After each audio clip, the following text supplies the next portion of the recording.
Bonjour chers participants, participantes à un cours de kayak de mer avec moi, Gilles Drouin, formateur de Canot-Kayak Québec. Petite capsule pour vous donner un devoir afin que vous puissiez être prêt au prochain cours. Alors aujourd'hui, ce que je veux vous montrer est le coup de hanche. Ce coup de hanche-là est important dans toutes les manœuvres de récupération, là, que ce soit l'appui en poussée, l'appui en suspension, récupération à l'esquimaude, en pointe ou parallèle, et même, je dirais, jusqu'à la... ben pas je dirais, c'est le cas pour l'esquimotage. Donc, c'est vraiment un mouvement de base que vous devez contrôler. Et pourquoi je veux vous le montrer le plus tôt possible, c'est que vous puissiez pratiquer chez vous, avec votre kayak, pour développer cette capacité-là de coup de hanche qui prend nécessairement un temps à maîtriser. Donc, c'est difficile de le maîtriser à l'intérieur d'un cours, d'une journée, 2 jours, même, voire 3 ou même 4 jours. Donc, c'est pour ça que je veux que vous pratiquiez ce mouvement chez vous. Alors, je suis à l'extérieur, à la base de plein air de Sainte-Foy, et je vais vous faire un exemple, les exemples sur un kayak, qui est mon kayak là, en plastique là, de Current Design. C'est un Storm GT, donc d'une capacité d'un très gros volume, pour que vous puissiez voir qu'on est capable de faire ce mouvement-là, même avec un kayak de très fort volume. Parce que habituellement, lorsque vous regardez les vidéos, bien sûr, les personnes qui vous montrent les techniques vont vous montrer ça sur des kayaks qui facilitent bien sûr les récupérations, soit les appuis en poussée, soit les appuis en suspension. Ils sont étroits, la coque beaucoup plus en V, avec un bouchin quand même assez vif. Donc j'ai pris un kayak qui, au premier regard, va être difficile à faire ces manœuvres-là. Toutefois, je veux bien sûr vous les montrer sur ce kayak-là, pour vous montrer que c'est possible de le faire sur n'importe quel kayak. Alors, tout premièrement, c'est un rappel, je vais vous expliquer la position que vous devez adopter à l'intérieur de votre kayak. Donc, si vous vous rappelez, la position qu'on doit adopter à l'intérieur du kayak, c'est une position que l'on dit plutôt position cowboy. Alors, si je le fais au-dessus de mon kayak, je vais être dans cette position-là, les fesses dans mon siège, bien sûr, les genoux bien à côté sur les francs-bords et bien sûr coincés sous les cale-cuisses. Au niveau des pieds, je vais être bien sûr sur mes cale-pieds et je vais avoir une flexion au niveau des pieds. Si bien que lorsque je veux faire corps avec le kayak, avec une légère contraction, va me permettre de vraiment faire corps avec le kayak, et c'est vraiment important. Et lorsque je parle de faire corps avec le kayak, si j'entre à l'intérieur de mon kayak, alors je suis dans cette position-là, je suis capable de maîtriser le mouvement du kayak et non pas le kayak qui me maîtrise en position plutôt lazy boy. Alors, j'ai les genoux en dessous. Vous pouvez même ajouter du mini-selle afin de vraiment faire corps, parce que souvent il va y avoir une difficulté au niveau des hanches. Les hanches vont être beaucoup trop, si le kayak est très large et vous êtes petit ou petite, ça se peut que vous soyez, si vous voulez vraiment faire corps, mettre des mini-selles au niveau des hanches afin de vous assurer de vraiment faire corps et non pas de glisser dans le banc. Ça va être très important. La même chose au niveau des cuisses. Peut-être que dans votre kayak, c'est ajouté. Dans la plupart des kayaks, c'est déjà ajouté. Là, vous allez toucher, là, il y a un mini-selle, un foam qui est collé sous l'hiloire. Et ça va vous permettre vraiment de faire corps avec le kayak. Il faut vraiment que vous soyez capable de bouger le kayak et que vous maîtrisiez le mouvement.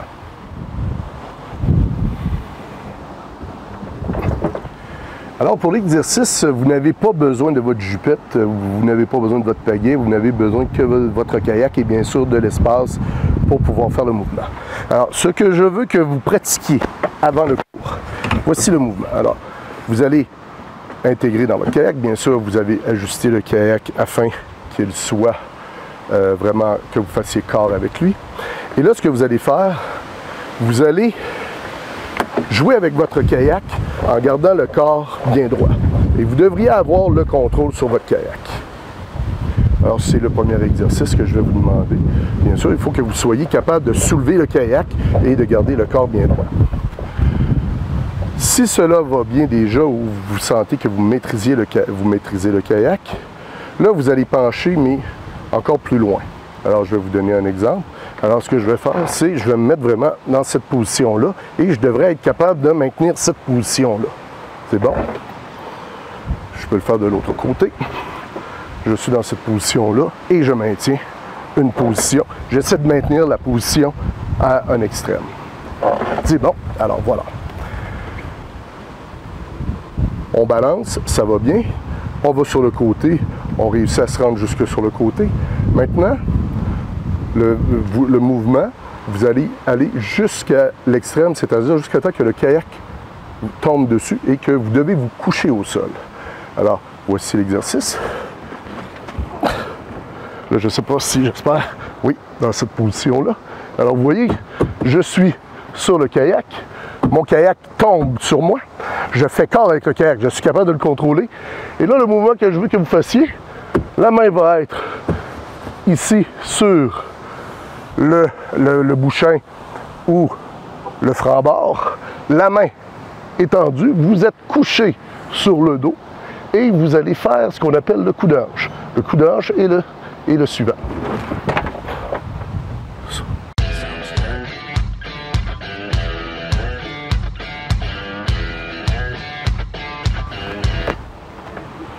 Alors, une vue latérale du mouvement.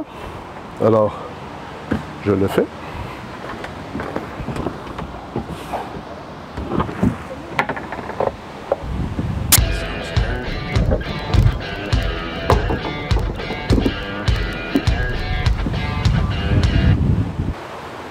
Bien sûr, c'est difficile de s'imaginer ce qui se passe dans le kayak. Alors, je vais essayer de l'imager. Bien sûr, ce n'est pas une danse que je fais, mais si je me mets dans la position, lorsque je suis dans le kayak, bien sûr, je suis assis, là, je vais être debout. Alors, je suis couché, j'ai le bras dans les airs, bien sûr, le sol qui est ici, la main sur le bouchin ou le franc-bord. Et là, ce que je vais faire comme mouvement est un mouvement, je vais me mettre face à vous, ça va être un mouvement de lever de la hanche avec une flexion latérale du tronc. Alors, je vais faire un mouvement, si vous voyez la tête, ça va faire ce mouvement-là. Pas très élégant lorsque je vous le fais devant vous, mais c'est vraiment le mouvement que je fais dans le kayak. Je soulève le genou, je courbe, fais une flexion latérale du tronc et en penchant vraiment pour avoir une courbe au niveau du tronc.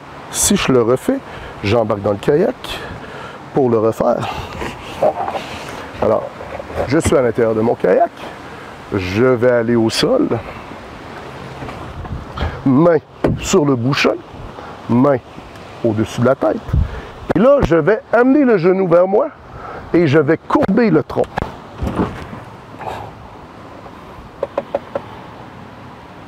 Voilà. Alors, les critères de réussite du mouvement, bien sûr, c'est que vous fassiez le mouvement avec aisance et sans trop d'effort. Alors, il faut vraiment que ce soit un mouvement qui finit par être continu, c'est-à-dire vous tombez et vous réussissez à vous relever aisément. Je ne force pas du bras. C'est justement, principales erreurs que je vois, c'est on ne donne pas le coup de hanche, on essaie de relever le corps beaucoup trop rapidement.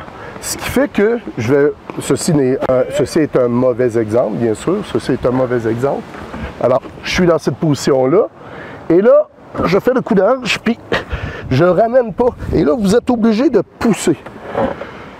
Ça, ce n'est pas efficace. Il ne faut pas que vous soyez obligé de pousser sur le kayak, sur le sol, pour pouvoir vous revenir sur l'assiette du kayak. L'autre erreur que je vois souvent, alors encore là, mauvais exemple, on ne le fait pas. Je tombe sur le côté et au lieu de soulever le genou qui est dans l'eau, donc celui-là, pas celui-là, c'est justement les personnes tirent sur celui-là. Ça marche pas. Puis le coup de tête se fait dans l'autre sens, c'est-à-dire comme ça. Et on essaie de se lever. On ne réussira pas. Je dois faire une pression sur le sol. Et pour ça, j'amène le genou. Oups, j'ai poussé sur le sol. Vous avez vu, j'ai triché un peu. Je refais. J'amène le genou vers moi pour ensuite pousser tranquillement et je laisse glisser mon bras au sol.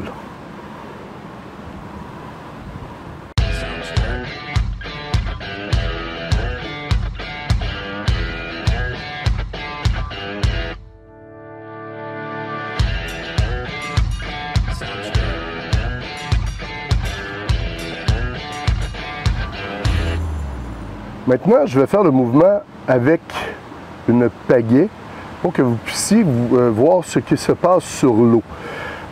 Bien sûr, je ne vous conseille pas de commencer avec la pagaie parce que si vous avez le mouvement qui n'est pas fait de façon adéquate, vous allez mettre beaucoup de pression sur la pale et vous risquez bien sûr de casser votre pagaie.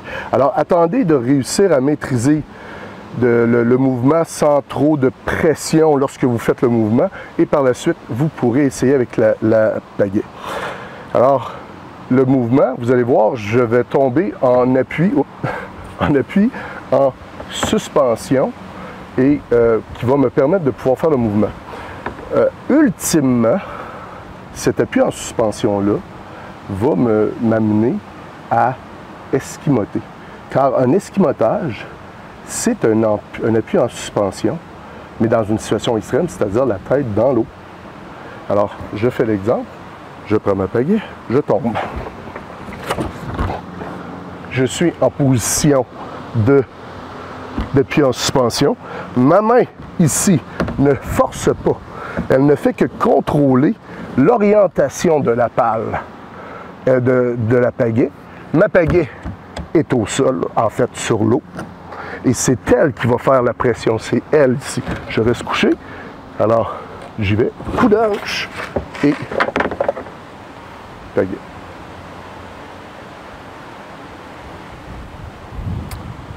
Maintenant, quelques variantes. Lorsque vous sentez que le mouvement est vraiment fluide, que ne vous forcez pas lorsque vous faites le mouvement, vous pouvez essayer d'autres mouvements qui vous allez voir, ressemblent à d'autres esquimotages que vous avez pu voir là, probablement sur vidéo ou de visu. C'est-à-dire que je sors, comme vous remarquez, lorsque je le fais, je sors perpendiculaire au kayak. Alors si je le fais, je tombe et je reviens perpendiculaire au kayak. Vous allez dire, oui, mais dans les esquimotages, on voit souvent que les personnes finissent à l'arrière. Effectivement, lorsque la personne tombe, mais c'est la même position de départ, au lieu de terminer perpendiculaire, la personne va faire un appui sur l'eau pour finir à l'arrière du kayak. Alors, vous allez pouvoir faire l'exercice. C'est la même chose. Vous allez voir, ma main va glisser tout simplement en arrière. Ce que ça a comme avantage, c'est lorsque je fais mon coup de hanche, il faut toujours faire bien sûr le coup de hanche, lorsque je fais le coup de hanche, lorsque je ramène mon corps à l'arrière, eh bien, je rapproche la masse, parce que ma masse, lorsque je suis dans l'eau, c'est une masse qui est très pesante, loin du kayak, qui va m'empêcher de revenir sur l'assiette. Alors, je rapproche cette masse, donc mon corps, près du centre de rotation et cela facilite le retour à la normale. Alors si je le fais,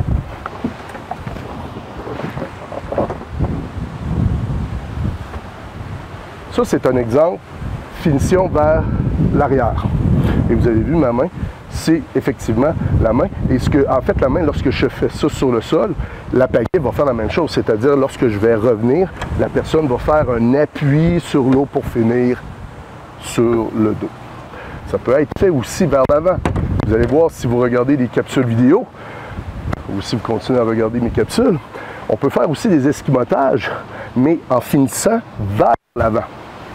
Alors vous pourrez faire cette variante-là, puis essayer aussi, c'est la même chose, sauf que là, vous allez voir ma main, au lieu de sortir soit perpendiculaire, ou soit en balayage vers l'arrière, elle va sortir, cette main-là va sortir en balayage vers l'avant. Mais cette main-là demeure toujours près de moi au niveau du bouchin ou du franc-bord.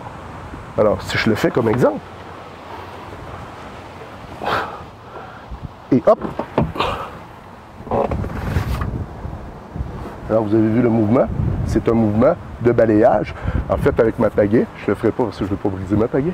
Alors, c'est un mouvement de balayage. Souvent, on va tomber en appuyant poussé pour revenir à l'avant.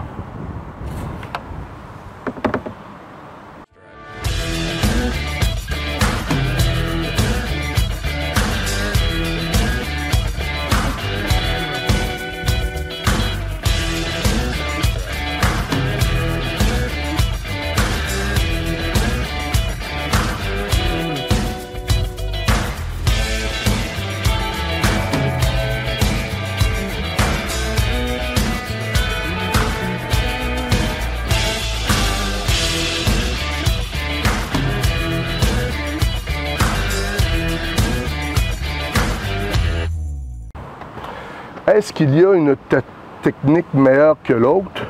Ça va dépendre de votre type d'esquimotage. Alors, je vous dirais de pratiquer toutes les variantes pour que vous vous sentiez à l'aise dans n'importe quelle situation.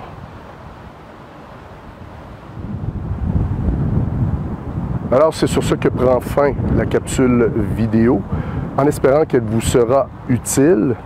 Je sais qu'il y en a qui vont avoir une crainte de dire « je ne maîtrise pas totalement le mouvement avant le cours ». C'est pas grave.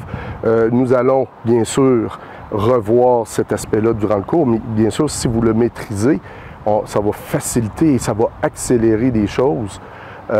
Et bien sûr, on va pouvoir approfondir d'autres aspects de l'appui en poussée, de l'appui en suspension, la récupération à l'esquimaude, que ce soit en pointe ou parallèle, ou même aller jusqu'à des activités pédagogiques. Je dis bien que vous n'esquimoterez pas à la fin du cours, mais on va aller chercher des aspects pédagogiques pour que vous puissiez par la suite pratiquer pour réussir à esquimoter.